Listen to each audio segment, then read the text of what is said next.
Irmãos, nós vamos dar continuidade aqui. Nós tivemos um intervalo aí sobre as nossas lições, né?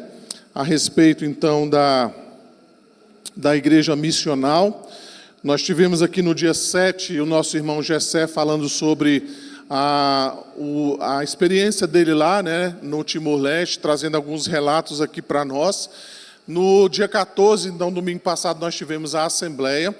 E hoje, então, eu quero retomar esse nosso tema, né, partindo aqui, na verdade, já para os finalmente, né, para a gente poder falar mais um pouquinho, não só hoje, mas no domingo que vem também, sobre a igreja missional, tá? Então, só para vocês se lembrarem onde nós paramos, nós estávamos, na verdade, olhando, né, alguns exemplos que a palavra de Deus traz para nós sobre algumas igrejas missionais. Nós começamos, então, falando sobre a igreja em Antioquia.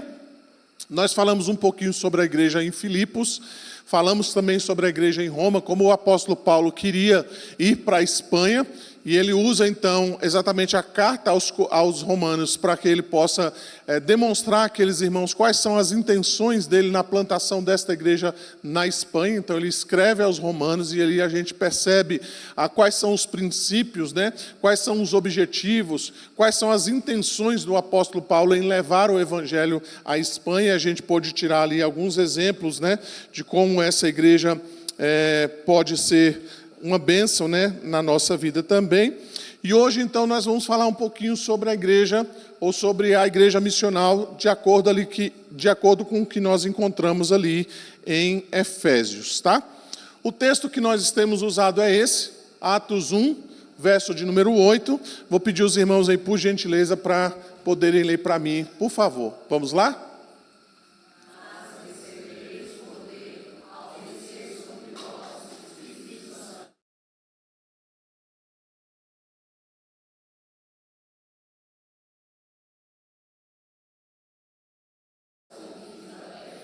Ok, então nós vimos aí esse versículo, né, ele nos mostra o objetivo, digamos assim, de nós recebermos o Espírito Santo de Deus, que é de fato para nós sermos testemunha, e aqui então fala de maneira simultânea, né, tanto em Jerusalém como em toda a Judéia e Samaria, até os confins da terra, tá?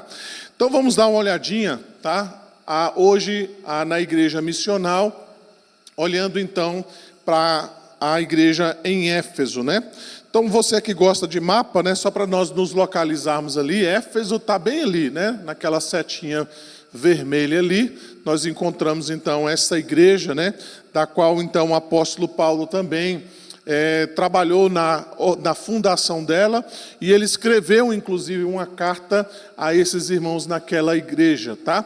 Éfeso também ela faz parte, né, das 7 igrejas que aparecem ali e que são mencionadas em Apocalipse, ou seja, faz parte ali das 7 igrejas da Ásia Menor. Então você está vendo ali Pérgamo, Tiatira, Esmirna, Sardes, Filadélfia, Laodiceia, tá? E Éfeso, tá? Tá ali juntamente então essas 7 igrejas que o apóstolo João, então, inspirado pelo Espírito Santo, escreve a essas igrejas, trazendo, então, as palavras do próprio Senhor Jesus Cristo. No final, então, nós vamos novamente mencionar o que João escreve a essa carta ali, ok? Primeiramente, então, nós vamos dar uma olhadinha lá em Atos, capítulo 18, para nós compreendermos, então, como é que essa igreja inicia, tá? Então, convido você a abrir lá Atos capítulo 18.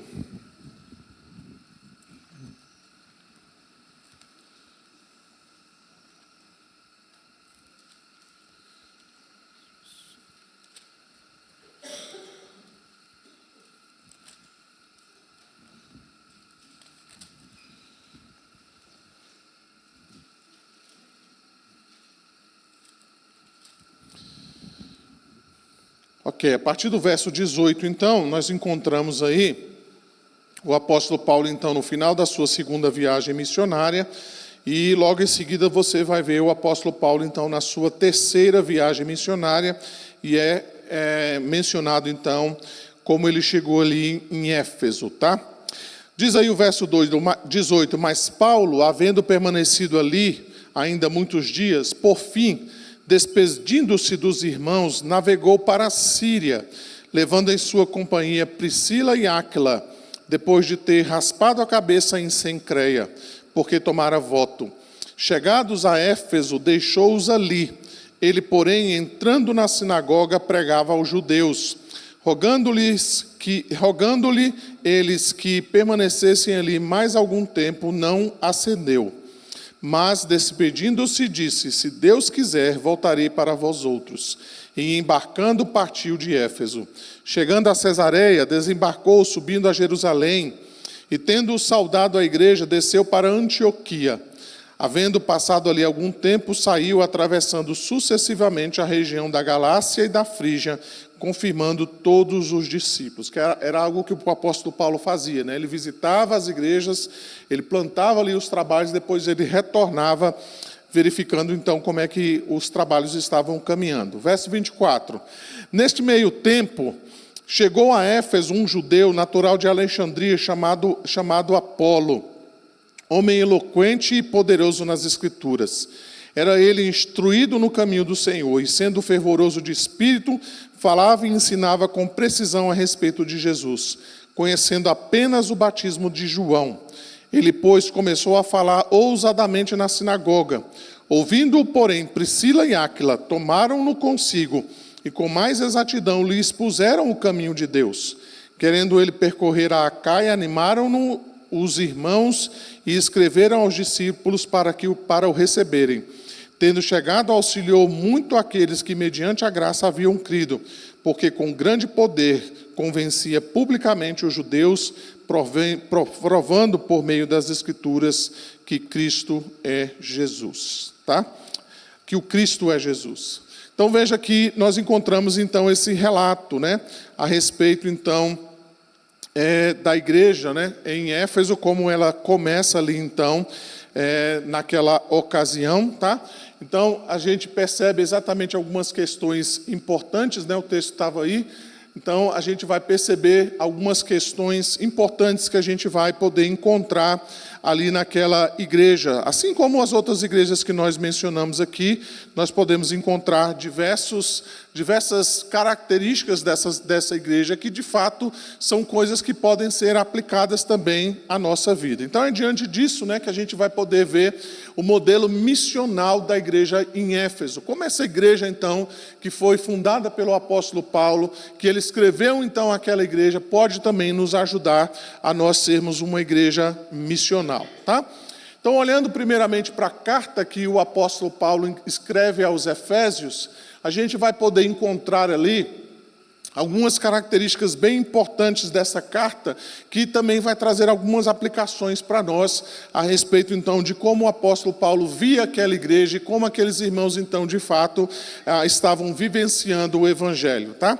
Então, a primeira delas você vai encontrar no capítulo 1, Você vai ver então que o apóstolo Paulo começa o capítulo 1 exatamente falando sobre isso, né? Bendizendo a Deus por causa da salvação que ele operou de maneira soberana na vida daqueles irmãos em Éfeso, né? É assim então que o apóstolo Paulo começa se dirigindo àqueles irmãos naquela igreja, revelando a eles exatamente isso. Olha, vocês foram salvos não porque vocês são boas pessoas, não porque vocês são pessoas honestas, não porque vocês são pessoas justas, mas vocês foram salvos porque Deus escolheu vocês antes da fundação do mundo, ok? No capítulo 2 você vai perceber então que o apóstolo Paulo menciona que a salvação ela é algo que transforma não só a nossa vida, mas transforma todo o cosmos. Tá? Então a gente vai ver exatamente isso, né, de que a salvação em Cristo Jesus também significa a derrota dos principados e das potestades, o fato de que Cristo então agora está sobre tudo e sobre todos, que Ele é o cabeça da igreja, e é que é por meio dele que Ele tem a primazia de todas as coisas, e tudo então está debaixo dos seus pés. É isso que a gente vai encontrar no capítulo 2. Nós vamos percorrer um pouquinho mais aí, você vai perceber então que a igreja é o corpo de Cristo e ela é a manifestação da multiforme graça de Deus.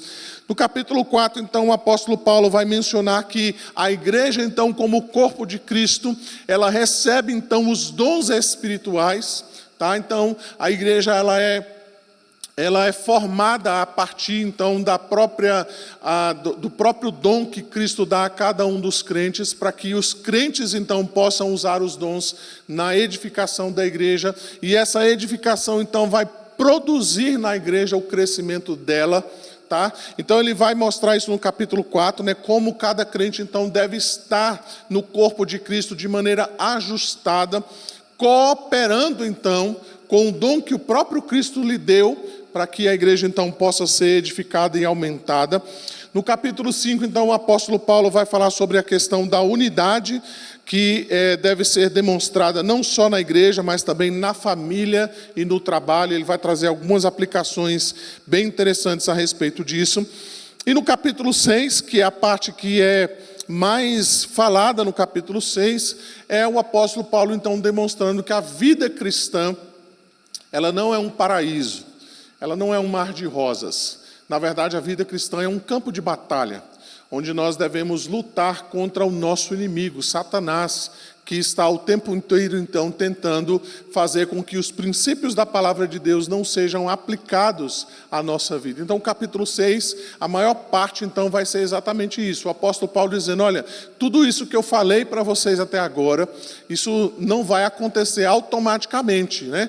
Vocês estão enfrentando uma batalha e vocês precisam estar preparados para isso. Então, basicamente, o que a gente encontra no resumo, então, da carta de Paulo aos Efésios, tem a ver exatamente, então, com esses temas aí que eu acabei de mencionar, ok? Assim como as outras igrejas que nós já vimos aqui, a gente pode perceber, então, naquela igreja, algumas características de uma igreja missional, tá? A primeira delas, então, eu já mencionei aqui, ela tem a ver exatamente com a ação graciosa e misericordiosa de Deus. Então percebam que o apóstolo Paulo, desde o início desta carta, ele revela, ele demonstra de maneira clara de que aquela igreja só existe por causa da graça e da misericórdia de Deus. Muito antes daqueles irmãos ali terem nascido, muito antes daquela cidade ter existido, muito antes até mesmo daquela igreja ter sido planejada do ponto de vista humano, Deus, na verdade, já havia planejado, desde antes da fundação do mundo, a existência, então, daquela igreja, a salvação, então, daqueles crentes.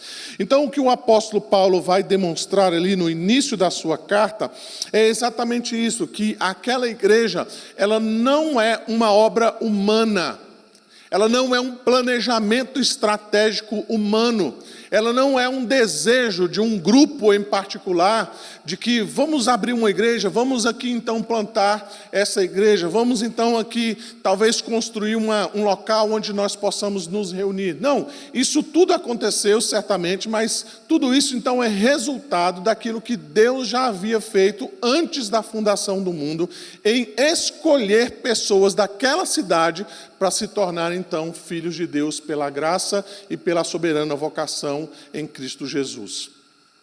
O que de fato aqui, irmãos, Paulo vai demonstrar para nós, na carta aos Efésios, é que na verdade nós estávamos mortos nos nossos delitos e pecados, mas Deus, por sua graça e misericórdia, Ele nos resgatou, Ele nos salvou, Ele nos tirou das trevas, Ele nos deu uma nova vida, a fim de que nós possamos então viver para a glória e louvor do nome de Deus.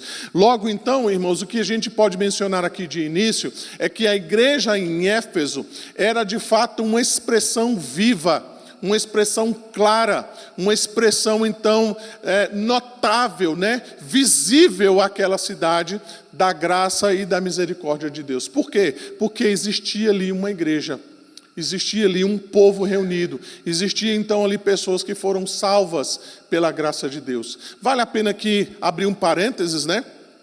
Tudo isso que eu estou falando, a gente está falando dentro de um contexto de uma cidade, né?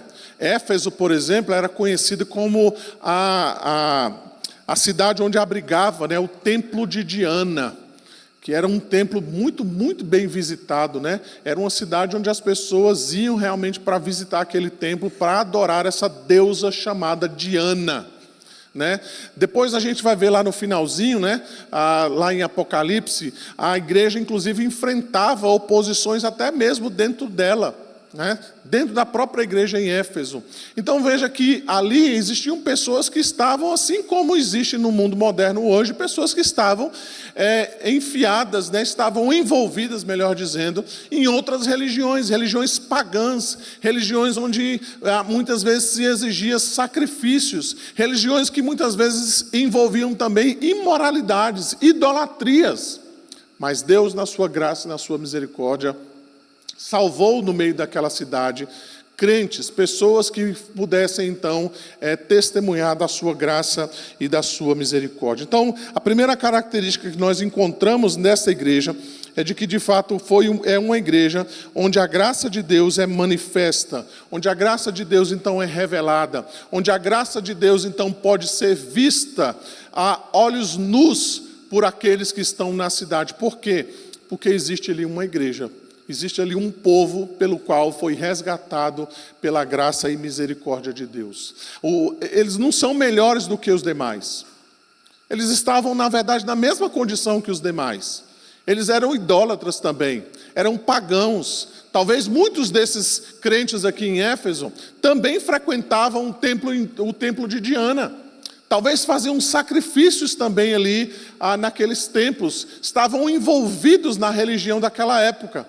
Mas foram salvos pela graça e pela misericórdia de Deus e agora passaram a crer no Evangelho de nosso Senhor e Salvador Jesus Cristo. Então essa é a primeira característica que nós encontramos ali naquela igreja, tá? A segunda coisa que nós podemos mencionar é que a igreja em Éfeso era uma igreja então que praticava a oração e também a adoração.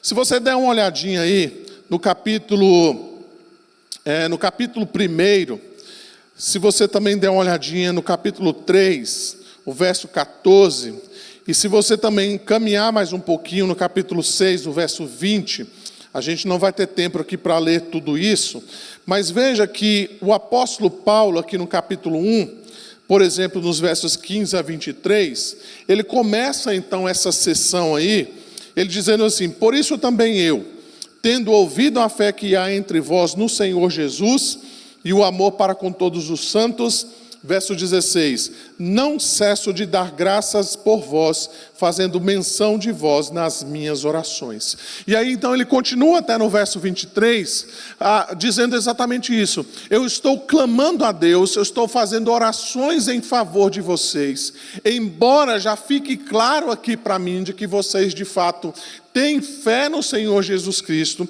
e que vocês têm amor por todos os santos, mas isso não é suficiente. Por isso então Paulo vai dizer: eu não paro de fazer orações em favor de vocês, para que isso então aumente na vida de vocês, ou seja, para que a fé de vocês no Senhor Jesus Cristo aumente e para que o amor de vocês para com todos os santos também se torne cada vez mais evidente. Então percebam que o apóstolo Paulo, aqui então traz um ensino para nós, de que ele não está satisfeito com aquilo que ele já ouviu daquela igreja, não é? É bom, né, quando a gente ouve assim: puxa, a igreja tal, né, está fazendo isso ou aquilo, ou está acontecendo isso ou aquilo na igreja. Quando nós ouvimos, por exemplo, os relatos que foram dados aqui pelo nosso irmão Gessé, puxa, como o evangelho está progredindo lá no Timor-Leste, né, como pessoas estão envolvidas ali naquele trabalho. E às vezes a nossa tendência natural é: puxa, então a gente agora pode colocar a mão no bolso, né, a gente pode dar um sossego e a gente pode até talvez aliviar as nossas orações, né? A gente não precisa clamar tanto, né? A gente precisa se dedicar tanto à oração, porque a gente está vendo Deus fazendo, né, as coisas lá no Timor-Leste, então a gente pode descansar um pouco nas nossas orações. Não é isso que Paulo está ensinando aqui para nós. Paulo, pelo contrário, ele está dizendo para nós que, embora ele tenha ouvido a respeito daquela igreja, ele ora ainda mais em favor deles, para que a graça de Deus possa se tornar ainda mais abundante na vida daqueles irmãos, para que o evangelho de nosso Senhor Jesus Cristo tome cada vez mais a vida daqueles irmãos. Se você caminhar um pouquinho mais aí, Como eu mencionei no capítulo 3, se você quiser abrir lá em Efésios, no capítulo 3, novamente você vai ver o apóstolo Paulo orando mais uma vez em favor daqueles irmãos. Veja o verso 14, ele diz assim: por esta causa me ponho de joelhos diante do Pai, de quem toma o nome toda a família, tanto no céu como sobre a terra, para que, segundo a riqueza da sua glória, vos conceda que sejais fortalecidos com poder, mediante o seu Espírito no homem interior. E ele então vai descrevendo os pedidos de oração que ele vai mencionando aí. O verso de número 20, que muitas vezes a gente usa fora de contexto, não é? O apóstolo Paulo vai dizer assim: ora, aquele que é poderoso para fazer infinitamente mais do que tudo quanto pedimos ou pensamos, conforme o seu poder que opera em nós. A ele seja a glória na igreja em Cristo Jesus, por todas as gerações, para todos sempre. Amém. Aqui então nessa sessão que vai do capítulo, que vai do versículo 14 ao versículo 21, Paulo então ora para que o amor dos efésios, eles possam conhecer ainda mais a respeito do amor de Deus. Ele menciona que quer que eles possam compreender a largura, o comprimento, a altura, a profundidade, conhecer o amor de Cristo que excede todo o entendimento. Olha o que ele vai dizer no finalzinho do verso 19: para que vocês sejam tomados de toda a plenitude de Deus. Ele está dizendo para que vocês sejam tomados de toda a plenitude de Deus. Demonstrando aí, novamente, irmãos, de que esta igreja, embora tenha sido uma igreja salva pela graça, não é que as outras não foram, né? Mas aqui o apóstolo Paulo começa o capítulo falando exatamente sobre isso, sobre a salvação em Cristo Jesus mediante a graça de Deus. Isso não impede de que essa igreja tenha uma vida de oração e de adoração e suplique para que o evangelho seja ainda mais visível na vida daqueles irmãos, para que eles possam ter mais fé no Senhor Jesus Cristo, mais amor por todos os santos, para que eles possam conhecer mais ainda a respeito do amor de Cristo, para que eles possam desfrutar ainda mais da plenitude de Deus na vida deles. Então veja que o apóstolo Paulo então menciona essa vida de oração e de adoração nessa igreja. O outro texto então, ainda em Efésios, está lá no capítulo 6, os versos 10 a 20, como eu mencionei. Aqui o apóstolo Paulo também menciona a respeito disso, mas especialmente no verso de número 18, ele vai dizer: com toda a oração e súplica, orando em todo o tempo no Espírito, e para isto vigiando com toda perseverança e súplica, e também por mim, para que me seja dada no abrir da minha boca a palavra, para com intrepidez fazer conhecido o mistério do Evangelho. Então notem, irmãos, 3 momentos aqui, pelo menos, em que o apóstolo Paulo se coloca diante de Deus, e ele ora por esta igreja.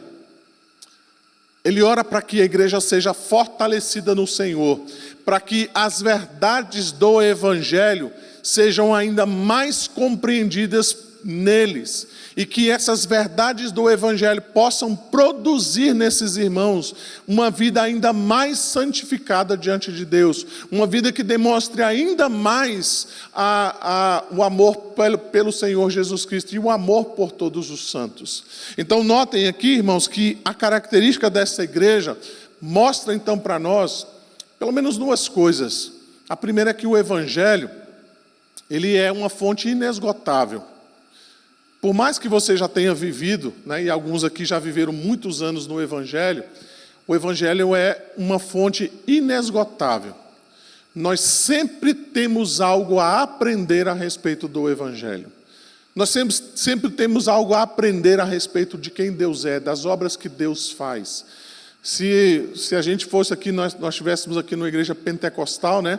Eu poderia dizer assim: nós sempre podemos ser surpreendidos por Deus, né? Deus sempre pode trazer uma surpresa nova para nós a cada dia, porque Deus é uma fonte inesgotável, o Evangelho é uma fonte inesgotável, e por mais que nós tenhamos caminhado com Deus em toda a nossa vida, nós sempre temos algo a aprender a respeito do Evangelho e da Palavra de Deus. Nós sempre podemos ser enchidos por Deus. E é isso que o apóstolo Paulo faz aqui. Ele ora para que nós cada vez mais possamos experimentar a graça de Deus em nossa vida. Ele ora, ele pede então a misericórdia de Deus sobre aquela igreja. Além disso, então, nós podemos mencionar como característica dessa igreja aquilo que nós já vimos também em outras, né? Que é a liderança diversificada. Veja aí no capítulo 4, que o apóstolo Paulo então vai trazer para nós algumas instruções a respeito disso. E aqui então, eu já mencionei isso bem no início, quando o apóstolo Paulo então menciona o fato de que o Senhor Jesus Cristo então, a partir do verso de número 7, do capítulo 4, quando ele diz, né, que o Senhor Jesus Cristo subiu às alturas e ele levou o cativeiro, no verso 8, e ele deu dons aos homens. Mais um pouquinho adiante, ele vai dizer que esses dons foram dados para a edificação da igreja. Especificamente aí no verso de número 11, ele vai dizer: e ele mesmo concedeu uns para apóstolos, outros para profetas, outros para evangelistas e outros para pastores e mestres.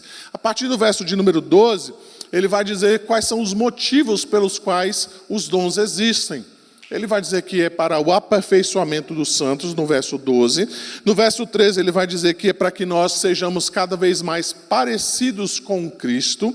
No verso 14, ele vai dizer para que nós não sejamos enganados como meninos, andando de um lado para o outro, correndo atrás de falsos ensinos e por aí vai. E ele diz então, no verso 15, para que nós possamos crescer em tudo naquele que é o cabeça, Cristo. E no verso 16, então, ele vai dizer que os dons servem então, de acordo com a cooperação de cada um, para que o corpo então seja edificado e que ele possa então produzir o seu próprio aumento. Então percebam aqui, irmãos, que esta igreja é caracterizada por uma liderança diversificada, onde cada membro da igreja, ele é colocado então de acordo com a vontade de Jesus, o ponto aqui é esse, tá? Para que neste dom que o próprio Senhor Jesus dá a ele, e que ele vai exercer este dom dentro do contexto da igreja, do magistério da igreja, ele possa então ser útil e possa cooperar com o dom que lhe foi dado, para que ele possa contribuir para que os outros irmãos também sejam edificados e para que a igreja então produza o seu próprio aumento.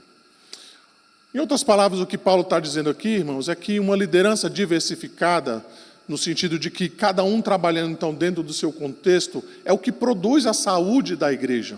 É o que produz então o corpo, para que o corpo então possa reproduzir, para que o corpo então possa gerar novas pessoas, para que cada um então trabalhando dentro do seu contexto possa contribuir para que isso de fato aconteça. Então veja que diante disso aqui, nós podemos afirmar, como eu falei na semana passada na nossa assembleia, que cada um de nós recebemos um dom. E o dom aqui, irmãos, não é só aquilo que a gente às vezes vê, né? Alguém tocando aqui na frente, ou alguém ministrando a palavra de Deus aqui na frente, alguém ensinando a palavra de Deus, ou às vezes limitado a algum outro tipo de ministério que nós vemos na igreja, alguém que trabalha com crianças, por exemplo, alguém que trabalha com adolescentes, por exemplo. Os dons, Paulo vai dizer que eles são diversos. Há outros dons, muitas vezes, que nós sequer mencionamos. Por exemplo, o dom de misericórdia, eu já falei isso aqui na semana passada. O dom de misericórdia é um dom.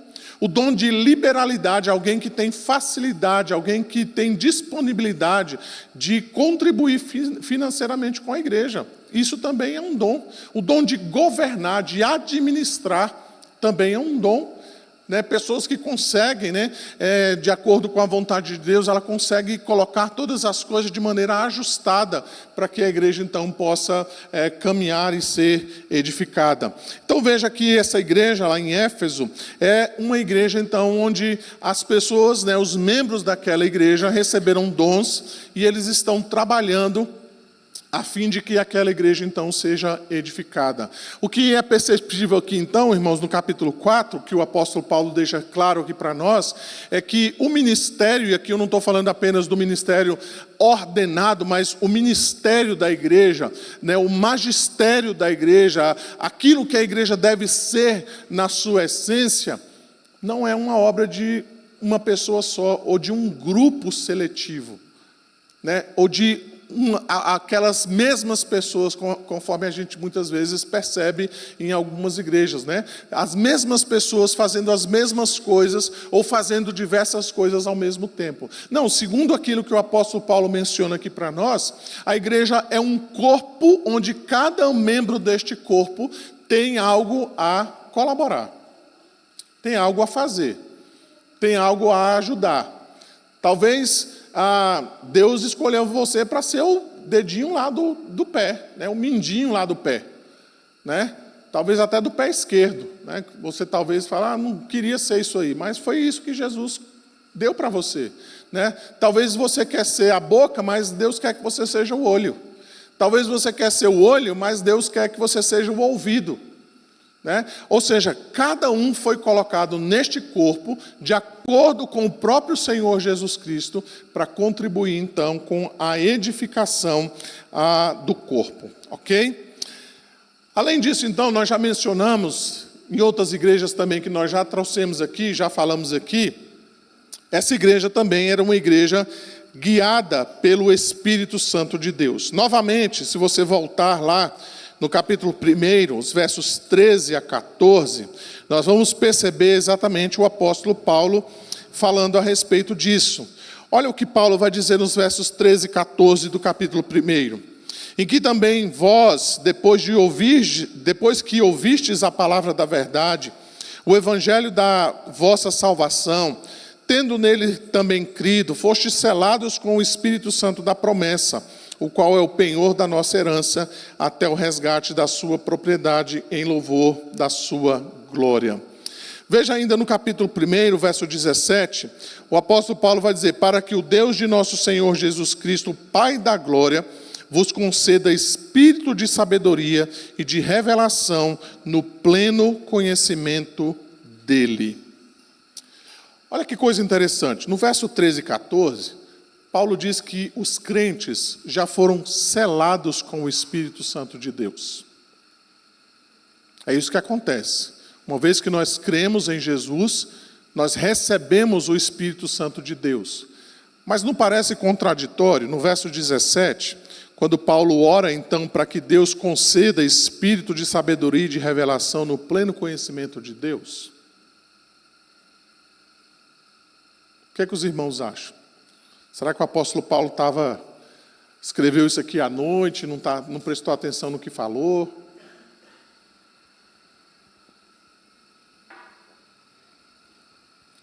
Se você pegasse alguém que te confrontasse com esse texto aqui, o que você responderia para ele?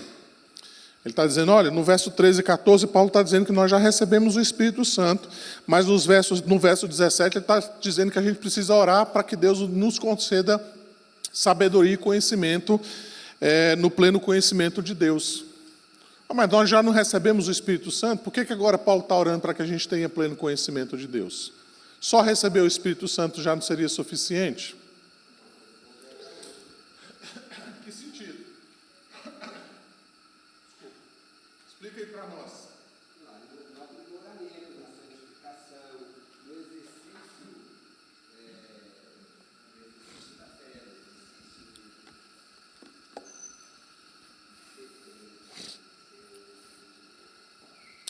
Isso quer dizer, então, que nós temos que buscar o enchimento, né? A direção do Espírito Santo. É isso mesmo?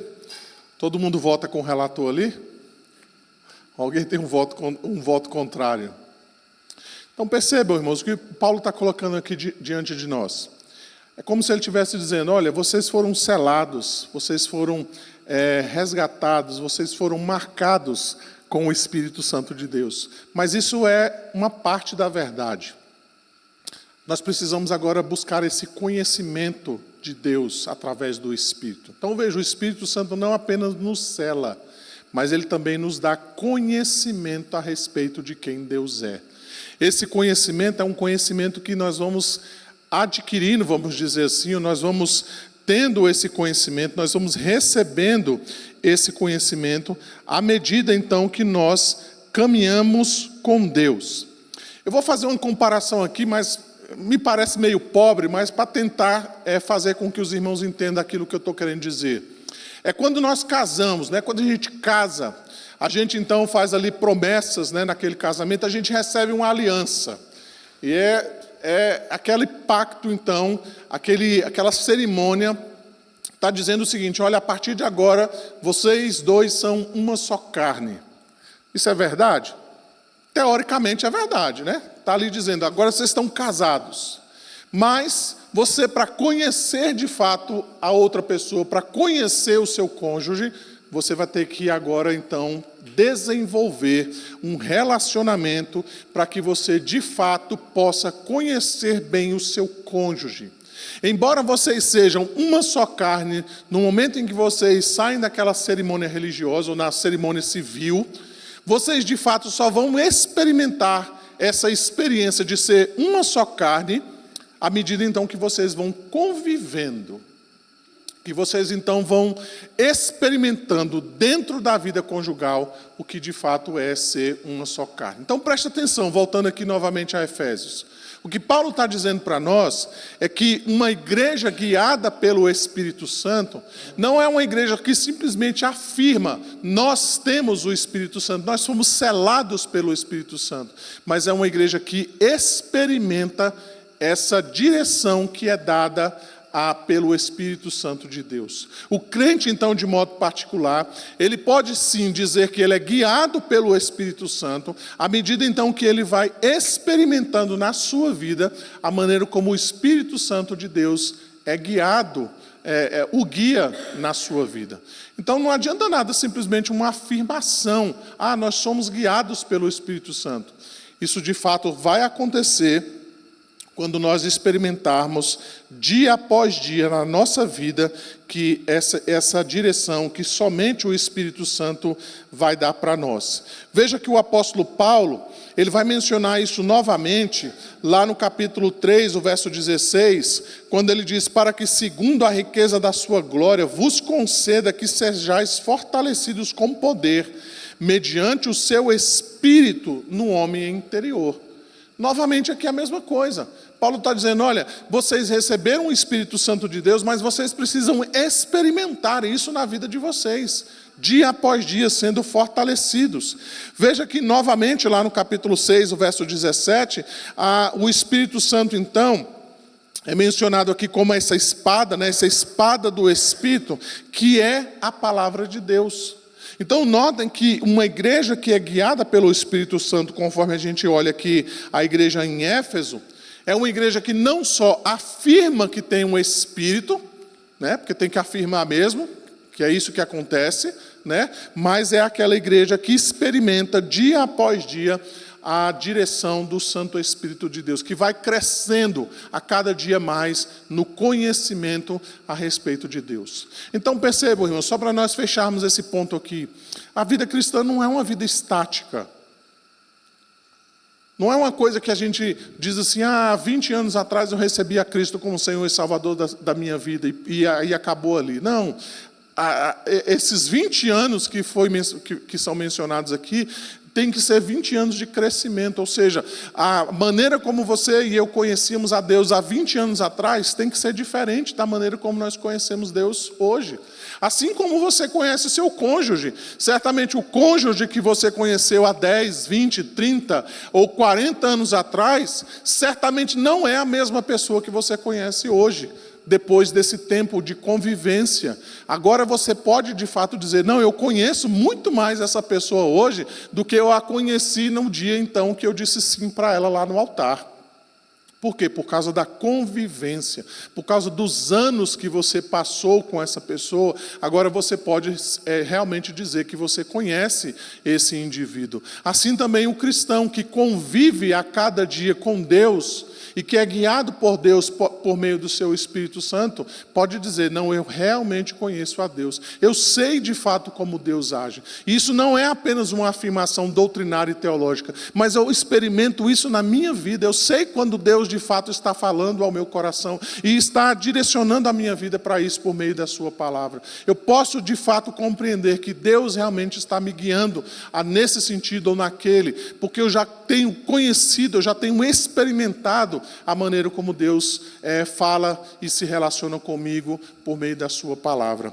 É isso então que o apóstolo Paulo traz aqui para nós. Além disso então, isso nos leva a compreender então que essa igreja lá em Éfeso, ela deve ter então uma visão de dedicação ao longo do tempo.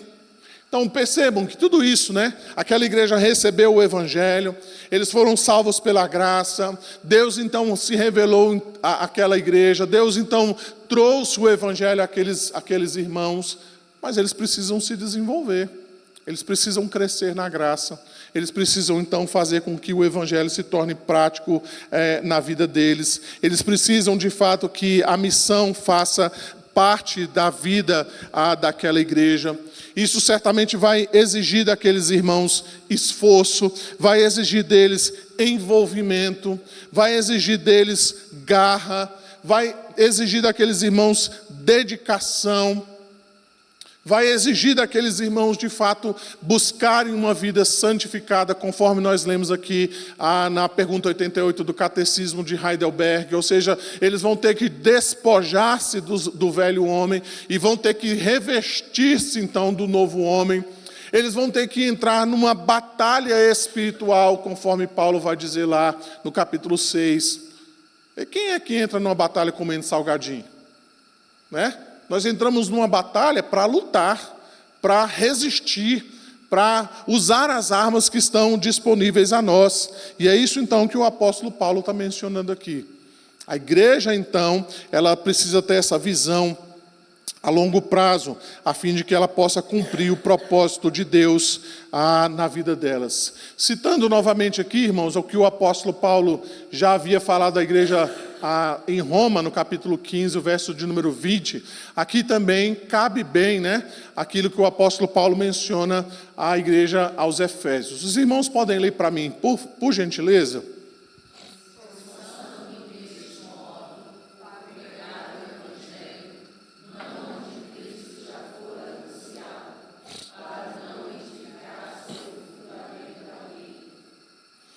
Isso.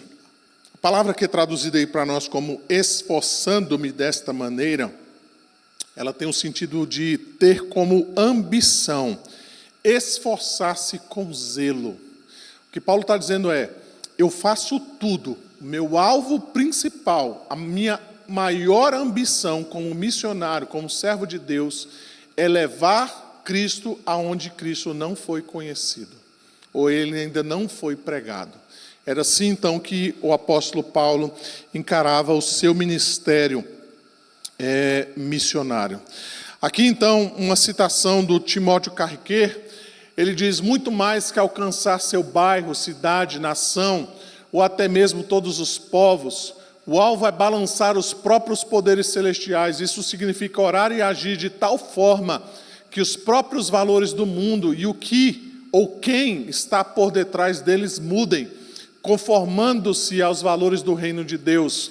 Estamos a caminho do novo céu e da nova terra, e o testemunho da igreja tem um papel importantíssimo nessa transformação. E certamente a igreja lá em Éfeso tinha também esse papel, de ser uma luz no meio das trevas, de levar o evangelho de nosso Senhor Jesus Cristo àqueles que ainda não haviam sido alcançados, que ainda não haviam ouvido a respeito do evangelho. E isso então nos leva ao ponto seguinte.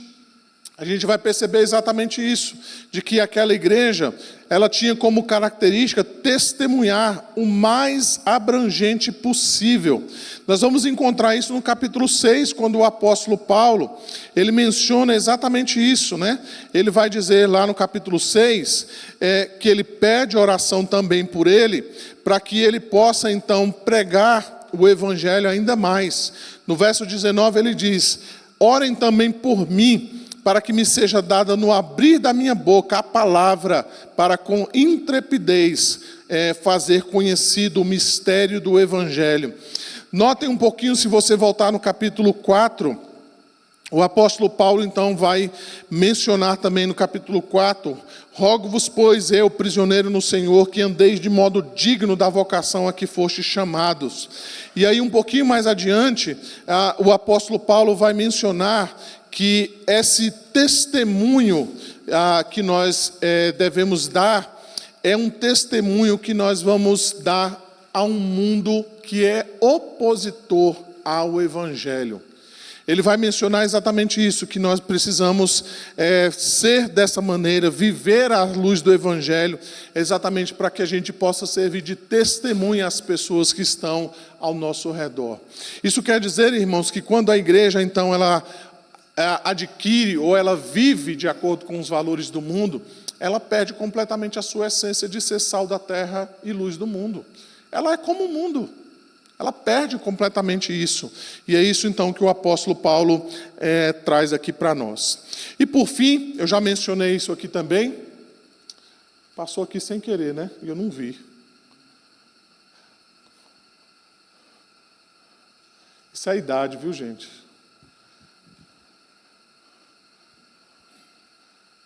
Isso. Obrigado, Yuri.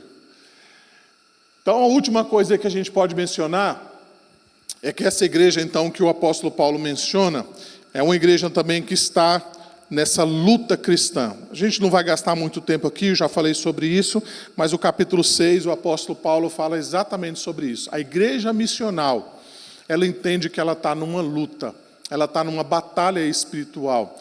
Ela sabe que os seus inimigos não são terrenos, não são carnais, mas ela sabe, então, que existe uma oposição, existe um inimigo, que não é um inimigo que precisa ser destruído, porque ele já está derrotado, mas é um inimigo que se opõe, é um inimigo que lança dardos inflamáveis, é um inimigo que se opõe à mensagem do Evangelho, é um inimigo então que tenta manter escravizado aqueles que ainda não ouvem o Evangelho. Mas o apóstolo Paulo vai dizer que a igreja deve resistir, ao mesmo tempo que a igreja então deve lutar pela espada, com a espada do Espírito, a fim de que o nome de Cristo então seja exaltado. Isso revela a nós, irmãos, de que nós não devemos ser ingênuos, nós não devemos ser inativos, pacíficos, no sentido de que a gente simplesmente pensa que nada está acontecendo ao nosso redor. A cultura é uma cultura anticristã. O tempo inteiro você vai ver isso. O tempo inteiro você vai ver valores que são lançados na cultura, que são valores antibíblicos, anti-Deus, que tentam o tempo inteiro inverter a ordem das coisas. A gente estava comentando aqui, ao vir para cá, né? A gente estava comentando sobre o filme que saiu agora, o desenho animado, né? Zootopia. Não sei se você já assistiu o primeiro. O primeiro já era complicado, aí o segundo ficou pior. O que é esse filme? O que é esse desenho? De criança, tá, gente? De criança. A gente pensa, não está acontecendo nada.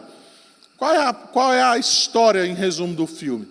A história é a seguinte: conta a história de uma serpente, aí você já começa, né? A orelha começa a levantar, conta a história de uma serpente que então criou um projeto para que nessa cidade que chama Zootopia, né, onde os animais podem viver tudo juntos. Então, para que os animais pudessem viver dentro dessa cidade, foi criado um projeto então para que os muros da cidade pudessem abrigar todos os climas. Porque tem animal que é um animal que se adapta melhor ao calor e tem animal que se adapta melhor ao frio. Então, a serpente criou todo esse aparato, né, para que os animais pudessem viver todos juntos nessa cidade chamada Zootopia. O nome da serpente que criou esse projeto se chama Agnes. Alguém sabe o que significa Agnes?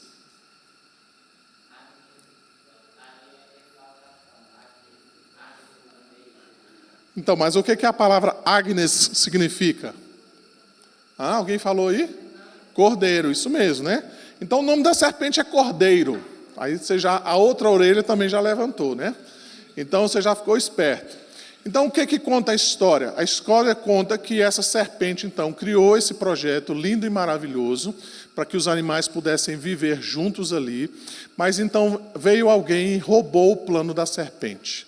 Tirou a patente, tirou aquela primeira página da patente do projeto e colocou uma página nova, dizendo, não é você que é a fundadora ou quem projetou ou quem fez esse projeto. Então tirou ali a primeira página ali do projeto, né, e colocou um outro.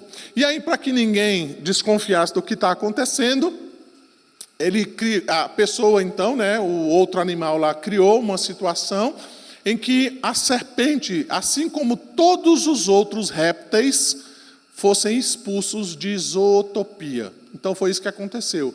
A serpente foi banida de Zootopia. E aquele indivíduo, então, que colocou ali a patente, ele recebeu todos os louvores, né? Recebeu todo o merecimento, todos os méritos decorrentes, então, desse projeto em que pudesse abrigar a todos os animais. E a serpente foi banida de Zootopia. Isso te lembra alguma coisa? Lembra Gênesis capítulo 1, 2, especialmente Gênesis 3, onde a serpente, ela de fato queria mudar os planos de Deus e ela foi expulsa, né? Ela foi tirada, ela recebeu maldição a respeito. Então, no final das contas, irmãos, o que está acontecendo ali a criança vai ouvir isso, a serpente não é má. A serpente, na verdade, queria e tinha um projeto para a Zootopia. E só que o projeto da serpente foi roubado. Alguém roubou o projeto da serpente, mas a serpente não é ruim. Talvez eu e você, que somos adultos, né? Talvez isso, para nós, seja de fácil resolução. Mas imagine para uma criança que está assistindo aquele desenho, de 2, 3 anos, de 4 anos, e por aí vai. Então, a cultura que ao nosso redor é uma cultura anticristã. E Efésios, então, essa igreja, Paulo menciona que essa igreja é chamada, então, para lutar, para batalhar, para enfrentar o seu inimigo. Então, diante disso, irmãos, passando aqui já para o resumo, né, nós podemos, então, mencionar que o resumo da igreja missional em Éfeso é uma igreja, então, que tem plena certeza da salvação graciosa manifestada pela Trindade.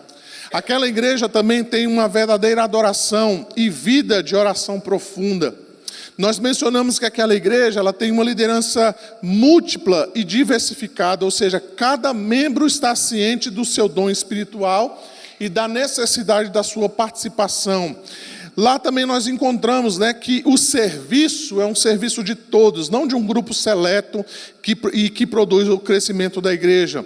Nós vamos perceber também, como nós mencionamos, que o crescimento espiritual ele requer dedicação a longo prazo, testemunho fiel e abrangente, e uma igreja também que conhece bem a sua luta espiritual. Como é que a igreja, então, ou como é que a carta aos Efésios nos ajuda, então, a nos tornarmos uma igreja missional em nossos dias? A primeira coisa, então, é a certeza que a salvação deve trazer para nós.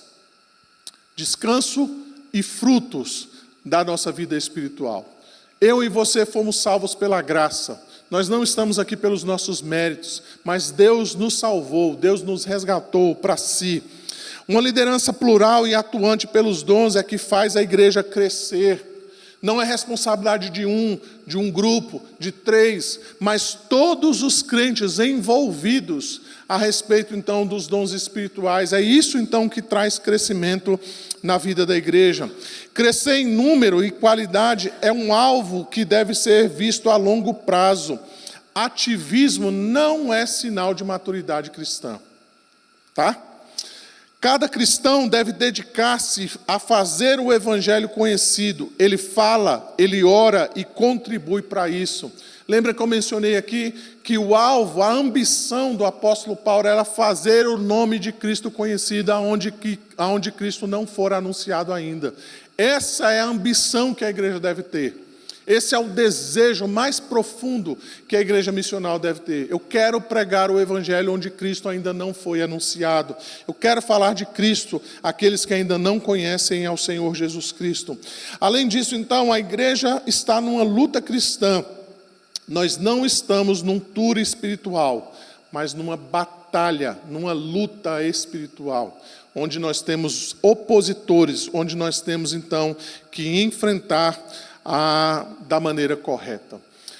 Diante disso então, o que a igreja de Éfeso tem em semelhança então com a igreja presbiteriana do Brasil? Eu já falei isso aqui em outras ocasiões. A igreja presbiteriana do Brasil então é conhecida exatamente como uma igreja missionária, uma igreja envolvida, uma igreja onde quer expandir-se então cada vez mais, quer a cada dia pregar mais o evangelho. Hoje, eu acho que eu mencionei isso aqui em uma ocasião atrás, né? Hoje o grande desafio da igreja presbiteriana do Brasil, irmãos, é plantar igrejas. O último dado que nós tivemos do Supremo Concílio em 2022 é que a nossa igreja só cresceu 4%. 4%. Essa foi a estatística. Embora essas estatísticas, né, o Eduardo representando no presbitério, às vezes essas estatísticas são tudo furadas, né? Porque a gente está dizendo que está acontecendo, mas não está acontecendo nada, né?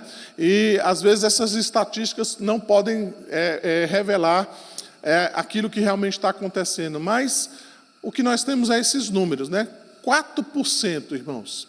Se eu disser para você que existem lugares onde a igreja presbiteriana do Brasil é a minoria, talvez você não acredite.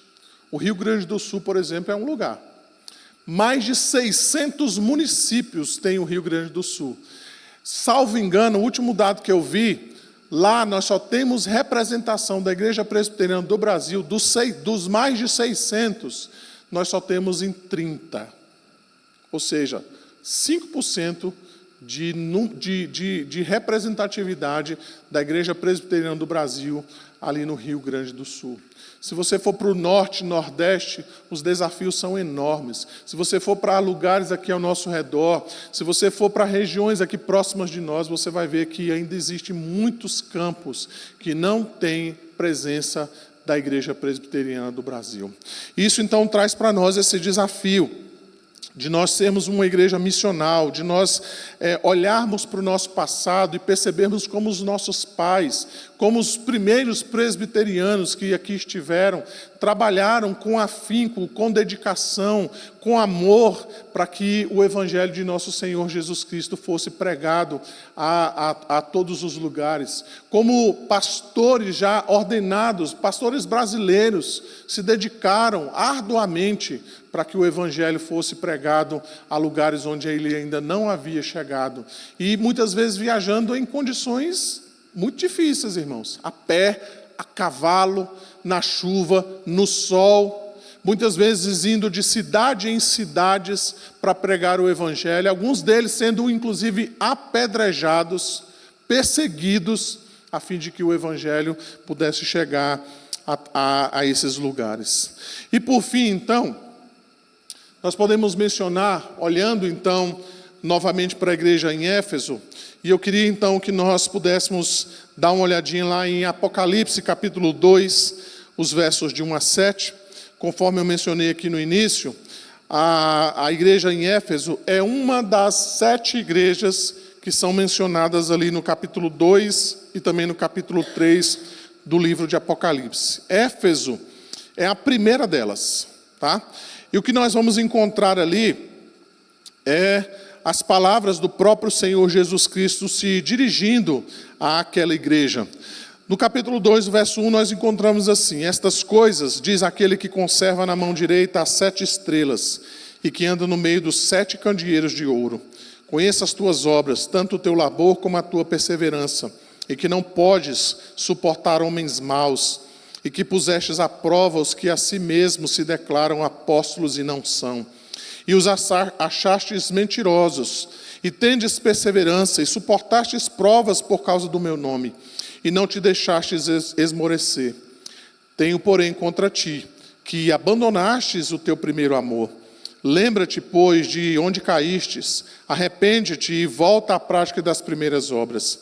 E se não, venho a ti e moverei do teu lugar o teu candeeiro, caso não te arrependas.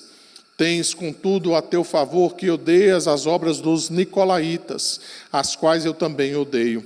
Quem tem ouvidos, ouça o que o Espírito diz às igrejas. Ao vencedor, dar-lhe-ei que se alimente da árvore da vida que se encontra no paraíso de Deus.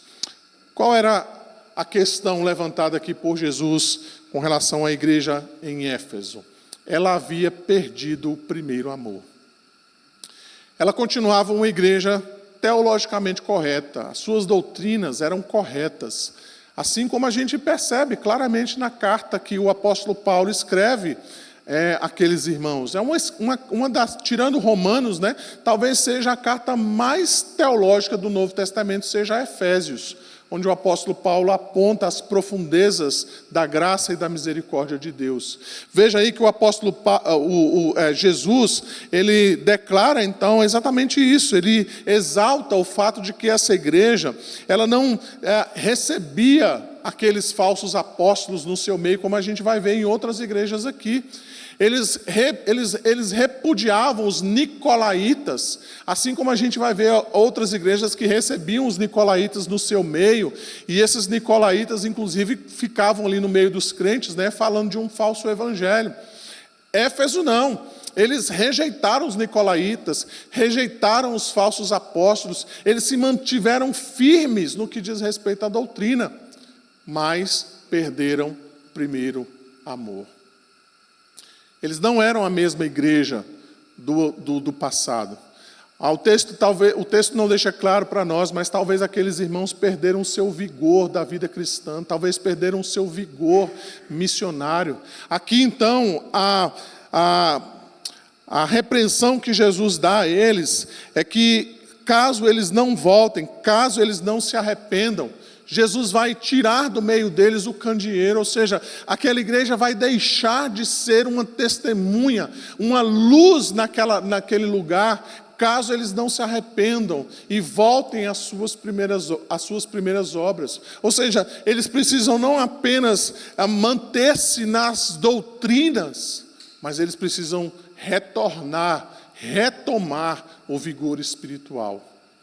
Quantas vezes não é assim na nossa vida, não é, irmãos? Quantas vezes isso não acontece na igreja de modo geral? Nós nos acomodamos, nós pensamos assim, eu já cheguei num nível espiritual que, está tudo bem, eu já conheço as doutrinas bíblicas, eu já sei o que é a eleição, a justificação, já entendi a predestinação, eu sou capaz até de discutir muito bem sobre isso, posso até dar uma aula a respeito disso daí, eu já tenho um conhecimento suficiente, então eu vou ficar aqui agora na minha, né? Eu vou ficar então aqui tranquilo e calmo e esperar agora só a minha vida passar. Eu já adquiri um conhecimento que me é suficiente.